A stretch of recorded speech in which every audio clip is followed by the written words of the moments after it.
With Supergirl, Millie Alcock is learning to accept the fear, and that's the headline from the New York Times that we're diving into today.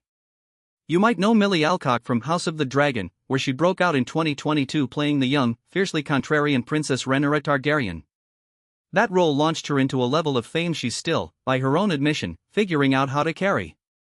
And now, less than 3 weeks before the release of Supergirl, the 26-year-old Australian actress is doing it all over again, this time as the titular DC hero Kara Zor-El, in only her first lead film role.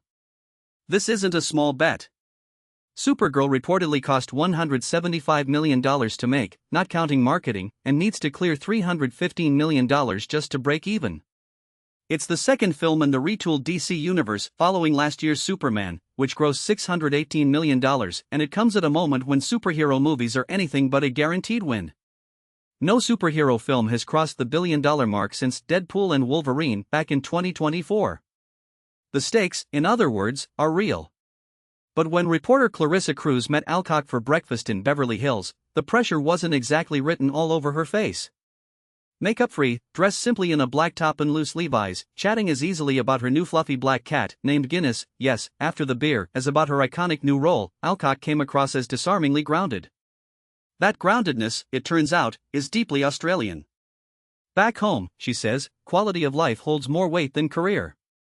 My life as Millie, independent of my career, will always take precedence, she told The Times. Any day.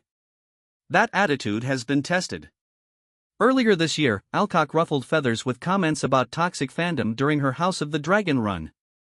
Then last month, in a Variety interview, she called out online haters by name, specifically calling out someone she described as Dad of 4, Christian, and sparked another backlash.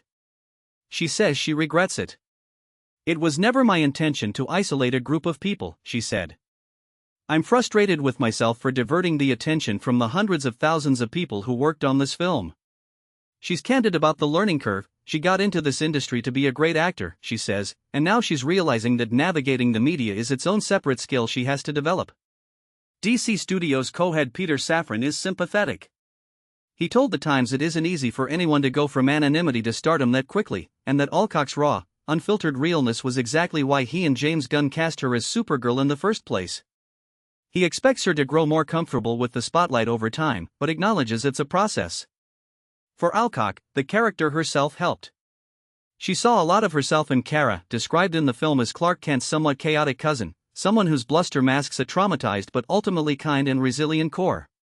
She was someone who was just so close to the bone and who I am fundamentally as a person, Alcock said.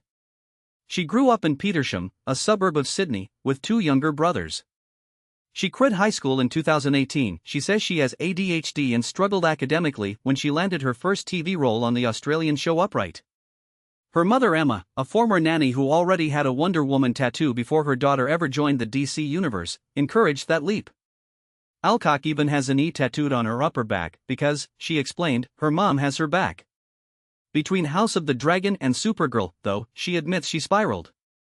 Living in London, far from her family, navigating a world she had no prior connection to, it was hard. I grew up not with a lot, she said. And I just had this belief that I didn't deserve it, and that it was all a joke and that it was all a lie. Working through that, and working through Kara's story, seems to have helped her land somewhere more settled. A single pink flower drifted down from the trees above them during their breakfast conversation, landing right in front of her, perfectly timed. Oh my God, so beautiful, she said. The flower. A gift? It might sound too cinematic to be real, but maybe that's the point. Millie Alcock is learning to accept the gifts, the fear, the fame, and all of it. That's the story of Millie Alcock and Supergirl, one actress, one very big franchise, and a woman figuring out, in real time, how to deserve the extraordinary life she's living.